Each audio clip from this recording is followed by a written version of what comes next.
maybe everyone can't feel in their heart what I feel in mine.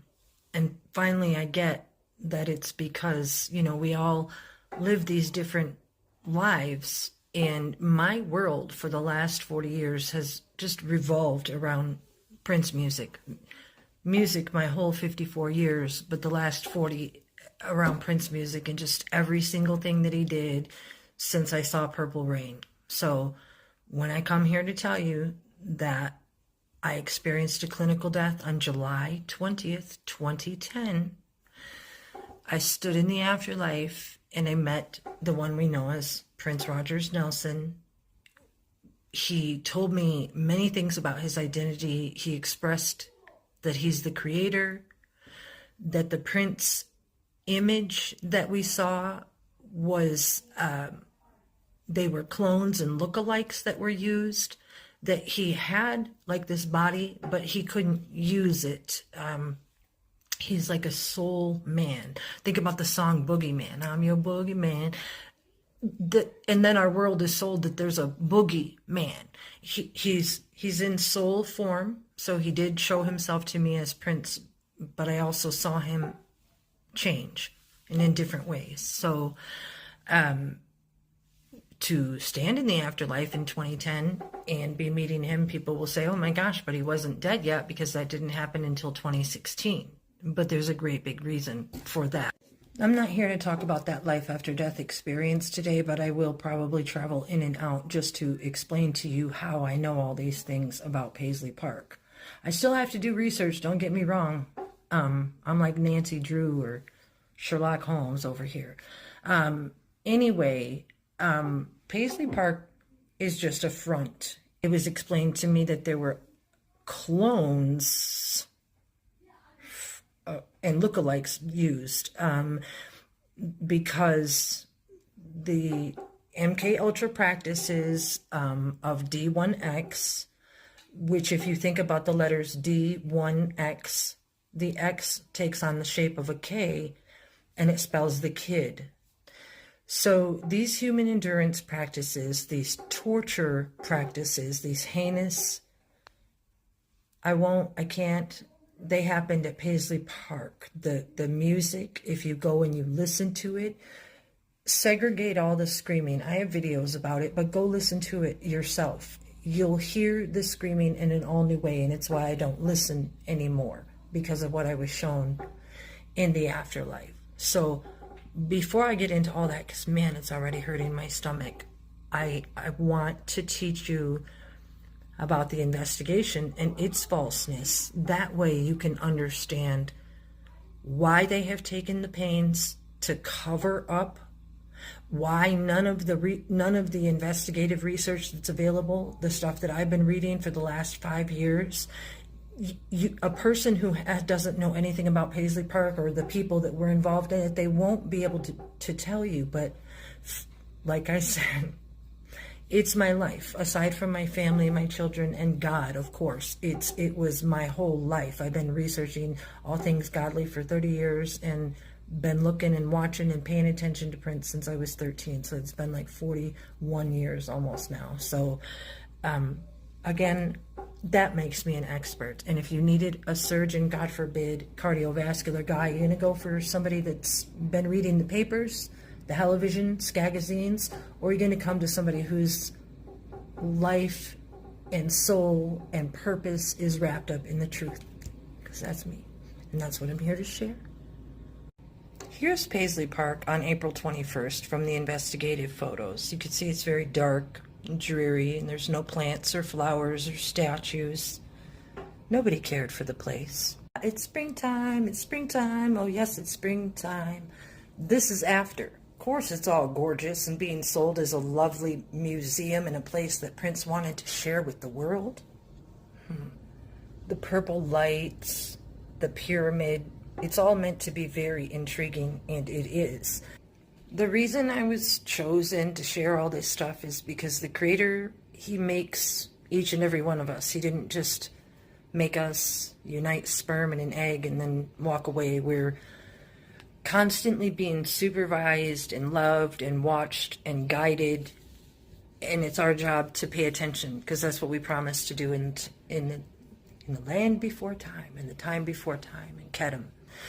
And when we were all there in a sea of souls with the Creator, and I believe he explained to us, I remember that he said we were going to come back into this physical world and there was going to be all kinds of tests, but it's our job to make our way back to him. So when I did, July 20th, 2010, I was probably more surprised than most to see and meet and find out the things. But then it all made sense. Everything made sense. My whole life made sense. I was shown everything, why I listened to the music that I listened to, everything. I mean, that part of it's true, because when I was in the afterlife, it was somehow explained to me that I was reviewing my life through, I don't know, through this window, and it might be where the Da'a is in the tree of life, because the first thing that I saw when I got there was the door that opened, and it was the one we know as Prince, and I said, oh, I didn't know it was you, and I knew I was dead, and he said, yeah, that's what everyone says, and shrugged his shoulders, and he walked away. And then all these other things happened, but my purpose has been explained to me. Only thing is, I didn't get to remember anything until the spring of 2020 lockdown during COVID, that I started journaling and remembering things and hearing things and keeping major track of what was going on. And then some other crazy stuff happened too. But I'm here to focus on the investigation because, again, it's my heartfelt prayer that once you understand that our world has been duped, this isn't just a music industry cover up like Elvis and Whitney and Kurt Cobain and Amy Winehouse and like absolutely everybody, you guys. It's an industry, and Paisley Park is the granddaddy of them all. So you have to know that something that's in a big white building in the middle of nowhere, something's being hidden there. So let's get to it. Let's find out what they're hiding. What I want to tell you is what the media sells, and then I'm going to tell you why it's false. It's very important that it's important to me that anybody watching, if there's anybody, put their trust in me, because this isn't about me. I'm trying to lead you to your Creator and Maker who lives inside of you and wants to talk to you like he does to me. And in order to do that, you have to shut out what they're saying, because it's all lies. And guess what? You're covered from north, east, west, and south. It's like the little insert that Prince put in the musicology CD. It's an instrumental. It's called News. And it's because the media is a lie. It's MEDIA. So part of that is IA, artificial intelligence, and the other part is DEM or med, which in the time before time, which is called Kedem or Keter in the tree of life understandings. They understand this, and that's why they call themselves, or excuse me, that's why Prince referred to them as M&M killers playing Mickey Mouse games, because it's Mouse Keter, which is Keter. I was told these things in the life after. I don't get all the information. I can only put together parts, but that's the media. It's a lie. Here's another example. If you know anything about North Korea and Kim Jong-un and the way that they are not allowed to have music, radios, TV, anything, just the way that we are the same way, but we're infiltrated with the lies and the disgust and the pornography and the trafficking and the Hollywood on fire right now. And of course, if you haven't prayed, you should, because all those poor animals and innocent souls, if there are any. Anyway, it's all a lie. It's all a media lie. And as part of our soul venture, as part of my soul venture, I agreed to come back here, which is why I started hearing things in 2020. And up until now, can communicate and hear from the Creator in order to share these things with you. So that's why I want you to trust me. I'm going to break down the information for you. I'll get there eventually. It's a lot of videos. Isn't it fun, though? The bigger they are, the harder they fall. You can go on YouTube or any mass media outlet, and you can find story after story after story of Paisley Park and Prince. He made sure his name was the biggest name out there so that you would understand the need for the mystery and also the need for the truth, which is what I'm here to give you. As part of the investigation, an individual filed for Freedom of Information Act request to get the pages back that when they returned that information, 97 pages were still withheld. And what they gave for the reason for that, here you can see 97 pages withheld, 86 released. And the reason, the explanation of exemptions here under B1A, it says specifically authorized under criteria established by an executive order to be kept secret in the interest of national defense or foreign policy. This is Mark Metz. Notice that his name is M&M. M&M Killers playing Mickey Mouse games. So he's going to tell us that they couldn't press any charges on anybody in the investigation because the charging decision must be based on the legal merits. It must have evidence demonstrating probable cause that a certain crime was committed, and there is a reasonable likelihood of conviction, and also by exercising discretion to not pursue criminal charges under appropriate circumstances. Those circumstances would be the reason for the 97 pages withheld for national security or foreign policy reasons. That's how big this is, and that's why I know about it, because I heard about it in the afterlife. So these appropriate circumstances, that's why they chose not to pursue, because it wasn't who killed Prince Rogers Nelson. It was where did Prince Rogers Nelson get the fentanyl to kill himself. I understand that using the word is a big deal, and I suppose I probably wouldn't have the nerve to say it if I wouldn't have heard it in the afterlife. So, as far as the media is concerned, Prince died from taking an overdose of hydrocodone laced with fentanyl, and he didn't know about it because he had been suffering since 2010 from his hip surgery. They say that made him an addict. And please remember, 2010 is when I met him in the afterlife, and the media alleges that's when he had hip surgery because that's how they stage these fake events, with stars, like a car accident or rehab or whatever. So in this case, they use the hip surgery. And then they say that he was taking medication for years, but that's a lie too. Because when you look at the Moline paperwork, that paperwork shows no surgical history. Here, check this out real quick. Not only does this patient have no past surgical history, this patient, I'm alleging this patient is Kirk Johnson himself. Why? Because, well, there's several reasons. This one says historical medications entered this encounter. Again, when a hospital is taking you in, they're going to ask if you're taking any current medication.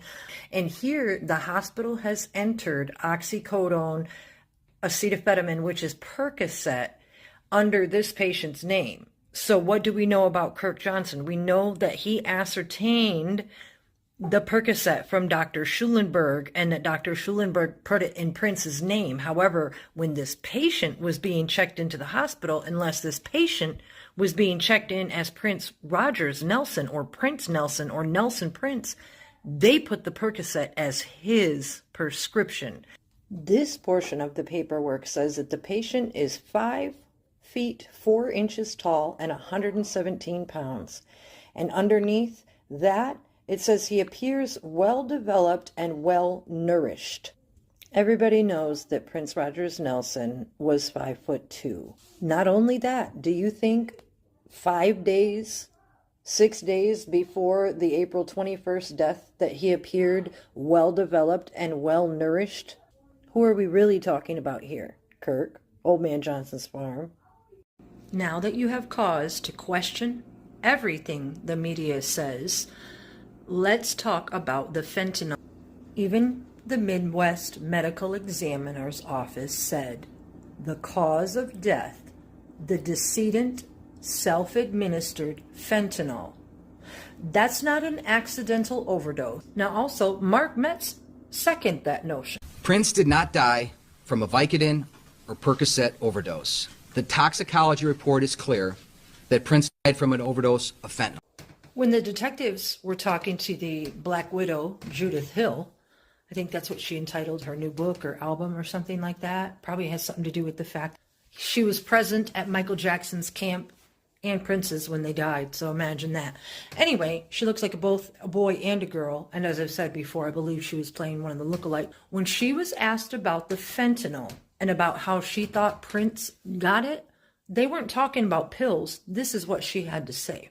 Judith Hill, yeah, I wish I had more information. I can't imagine where he got it. Not the pills, it, singular. Now we're going to hear from full-time bodyguard Chris Gaither. He talks about how there was a party on the evening of the 20th, and then he goes on to talk about the fentanyl. So listen closely to what he has to say. Because one, I know a pharmacy isn't going to mess up and give you no fentanyl, because that's not just nothing that they are able to just disperse like that. You actually got to have the person who's in charge there sign off on it because of the type of medication. So for him to magically just pop up with it and all of that, to me, that's a big red flag. Again, they used the word it for him to pop up with it, not those, not the drugs that were all around the house. It. You might not be familiar, but this is dentist Sarah Elizabeth Boo, and she prescribed medication to Kirk on the 14th of April, which is the same day as the last concert. And these are the things that she had to share with us when she was questioned about her role in the Paisley Park Prince fiasco. Dr. Boo said a person doesn't get 10 Percocet and then start frothing at the mouth. She said she told Officer Lombardi that she didn't understand why Prince and Kirk Johnson would be at Walgreens picking up a prescription if Prince already had a bunch of fentanyl. Before going any further, I need to talk to you about something. Did you guys know that there was a pharmacist? His name is Andrew Reinhertz. He's from New York. On 4/21, he called Paisley Park 28 times between the hours of noon and 12:50. When he was questioned about why he did that, he said he was a super fan and he was calling Paisley Park's main number just to find out about what was happening. Now, this is the thing. The death wasn't announced until 1 p.m. Eastern time. This cat was calling at noon. He's from New York, and he is only an hour and 26 minutes away from Howard Kornfeld. Small coincidence there, isn't it? Actually, there is no such thing as a coincidence. Well, he might be the one that Chris Gaither was talking about. The pharmacist had to sign off on any and all drugs. And again, he lives an hour and 26 minutes away from Howard Kornfeld. For this to come together and make sense, we need to talk about Bloomington, Minnesota. In November of 2016, they reported that they had made the largest fentanyl drug bust in U.S. history with nearly 3/4 of a gallon of liquid fentanyl. Here are those images, liquid fentanyl. Bloomington is here, midway between Paisley Park and the St. Paul Airport. The detective writes, I received the email and the first video was from a Walgreens located at 7845 Portland Avenue in the city of Bloomington, Minnesota. The date of the video is from 4/14/16, the date the Percocet was filled and issued to Kirk Johnson from Dr. Schulenberg. But my point is, the first video is of someone picking up drugs at a Bloomington, Minnesota pharmacy. It also points to a St. Paul CVS working on an LLC doing business as CVS. So they're also prescriptions at CVS pharmacy. Bloomington is quite the hot spot because Sean Powell, driver's license records, he located Sean David Powell with a physical description of 6 feet, 350 pounds, and an address of 7802 West Bloomington. So this Sean Powell, who is said to be Kirk's nephew, is living in Bloomington and has a Bloomington address. Stop. Before we go any further, stop. Before we go any further talking about the fentanyl, we need to talk about Sean Powell, his Bloomington address, and his real identity. Pilot Fredrickson said when they arrived, the plane had already landed and the stairs were already out. He said that as he grabbed his gear and got a cot, that there was a big guy in a suit carrying a little guy out of the airplane like you would carry a little kid or a baby. He described the guy as a big dude, African-American guy wearing a dark suit. As we know, Kirk Johnson is not a big black dude. He is about 5'4". So when Fredrickson was there and said the stairs were already down and someone was being carried down like a baby, the media reports it's Kirk that carried Prince out of the plane. However, you can see that Kirk is probably barely 5'4". He's just above these ladies here. So he's a very little guy and could have very easily been dressing up like Prince. And perhaps he's the one that was being carried out of the plane. The media doesn't talk about Julius, Big Julius. Because the creator saw the future, he wrote about it in the songs. And in the song, Get Your Groove On, here at the end of this song, they talk about finding someone called Juice, Big Julius. So check this out. There's juice in there. What do you mean? You know, Big Julius. Juice is in there, girl. Oh, help me find juice. Keep finding it. I'm still looking for him. He's up in here somewhere. I'm finding those. Oh, let's go. I smell like an ashtray. Okay, so this song, this CD set was released in, I think, 96. And so he was talking about finding someone named Big Julius, the sleazy one. Check. Not only is it written into the song, this is the detective speaking to Kim Pratt, the limo driver. And they say, yeah, that's pretty much it. And if you get the number for Julius, could you just call me back? And then she's like, do you ever know Sean that worked there? They're talking about Sean Powell. I think it alleges that he's either Kirk's nephew or Kirk's cousin. I can't remember which.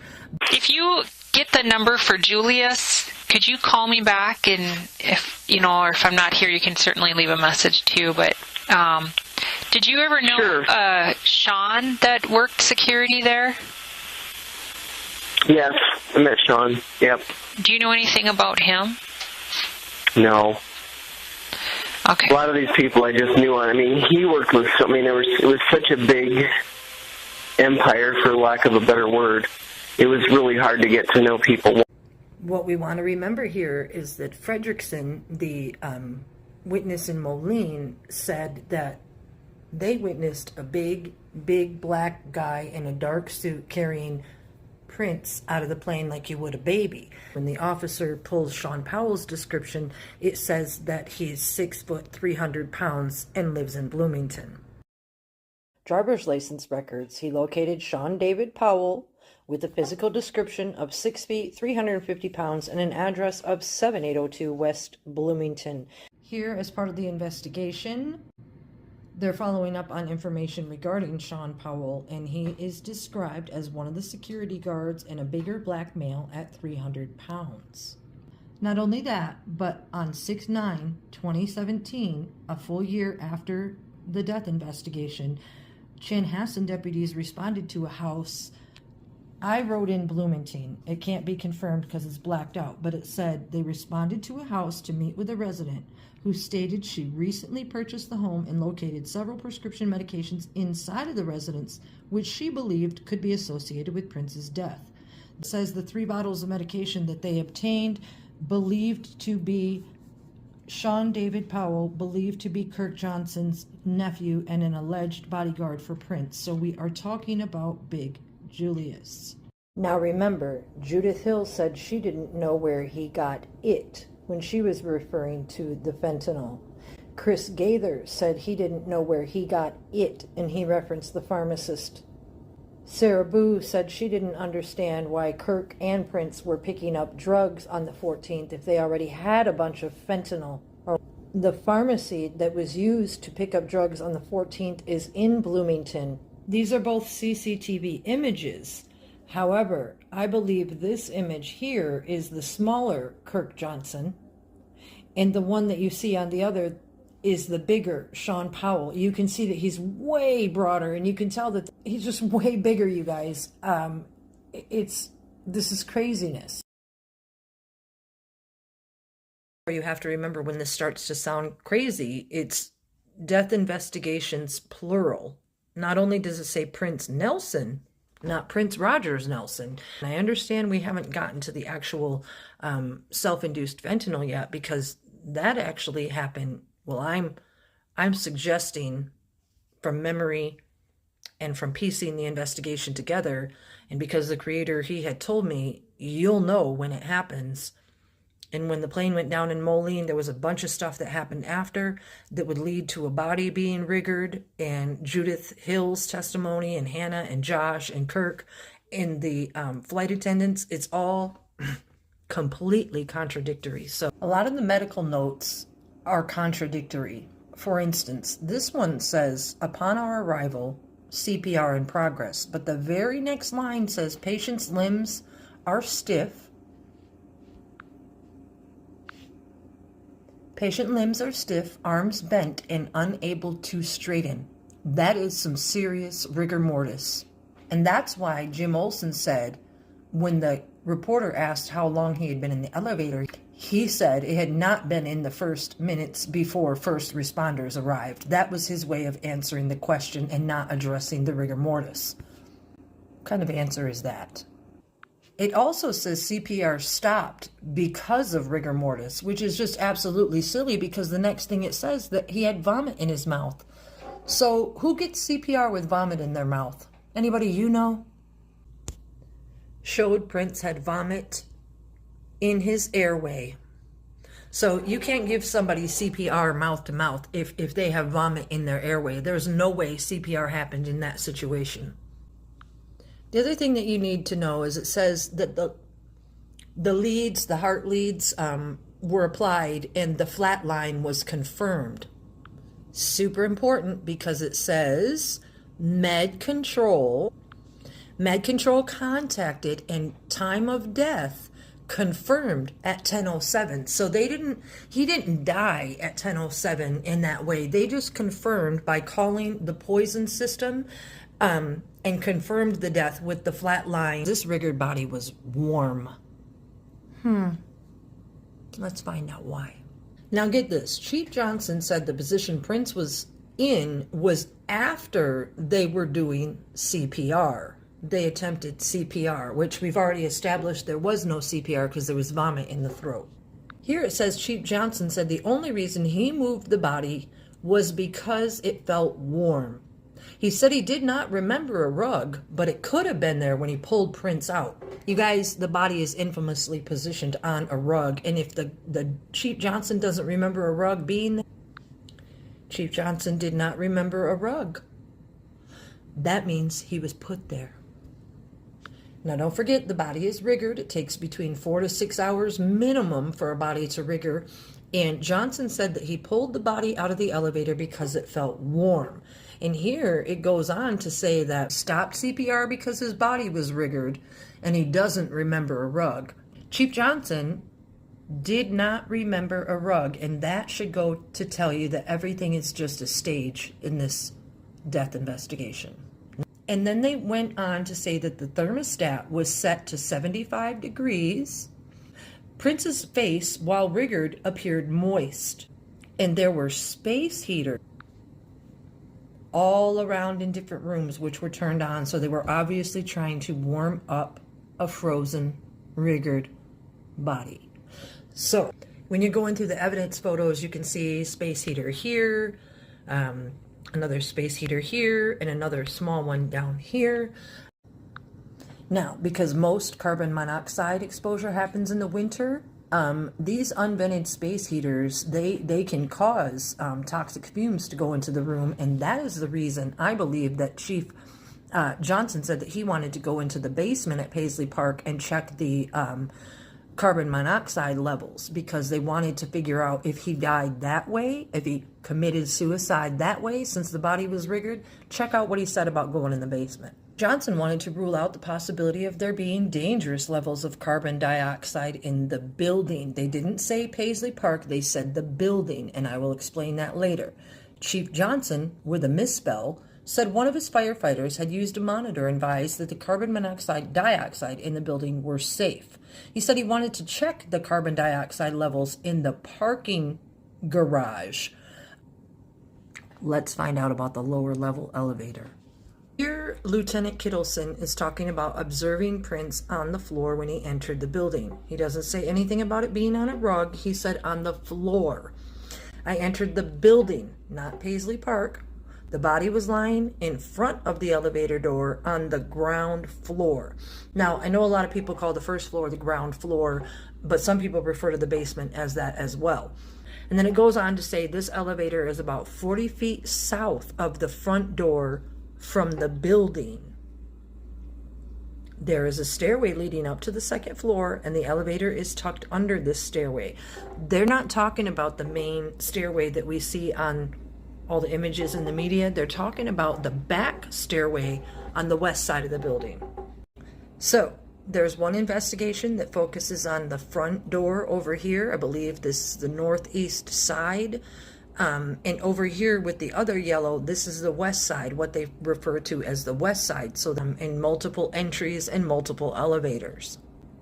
Now on this side, the west side, right inside the door, this is where Andrew, this is the lobby, this is the inner map. And when Andrew is leading the officers back to the faculty's office that he was left to wait in next to the production offices and the sound stage, where the drugs were found disposed of as if not needed, there's an elevator and a set of stairs over here, and I believe, I'm not sure because I've never been to Paisley, but there is a set of stairs, and then over here, very important, it says drive-in door, and that's why we see Kirk Johnson's black Escalade. That's why his black Escalade is shown parked outside of the doors. The media will tell you that he dropped Prince off at 7:45 and hightailed it out of there, but actually the truck is still there in the morning. Lots of other things going on, but that truck is parked over on the other side. You can see that this elevator is almost all stainless steel, okay?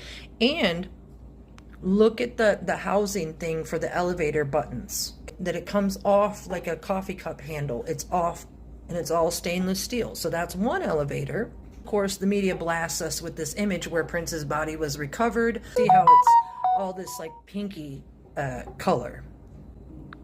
Now in this elevator picture, there's a rug outside, but not inside. So here's the two housing units side by side. So you